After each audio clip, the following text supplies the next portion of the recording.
नमस्कार विद्यार्थी मित्रांनो, तर पहा आपल्या समोर काळकामवायकाचा प्रश्न आहे.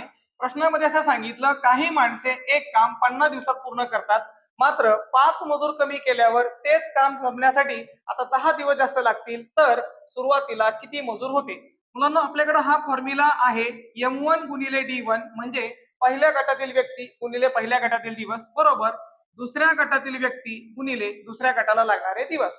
तर मुलांना सुरुवातीला काही माणसं म्हटले म्हणजे मजुरांची संख्या माहिती नव्हती, आपण त्याला एक्स म्हणायचं, गुणिले पहिल्या गटाला ते काम करण्यासाठी 50 दिवस लागतात.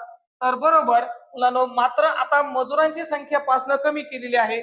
पहिले एक्स मजूर होते मुलांनो आणि त्यातून 5 काय करायचे, कमी करायचे, म्हणजे -5. म्हणजे आता जे मजुरांची संख्या किती आहे, एक्स वजा 5 आणि त्याला गुणिले नंतर मग दिवसांची संख्या. तर मजूर जर 5 कमी केले तर आता तेच काम संपण्यासाठी मुलांनो 10 दिवस जास्त लागतात. म्हणजे याचा अर्थ पहिले 50 दिवस लागत होते मुलांनो, आता 10 दिवस जास्त, जे 50 आणि 10 किती झाले 60. दिवसांची संख्या घेताना 60 घ्यायची मुलांनो. ओके, मग आता मुलांनो पहा, 50 गुणिले एक्स म्हणजे 50 एक्स आणि ह्या 60 न आतमध्ये दोघाला मल्टिप्लाय करा. 60 गुणिले एक्स म्हणजे 60 एक्स मुलांनो आणि वजा 5 सख 30 आणि वरचा एक शून्य म्हणजे किती आहेत 300.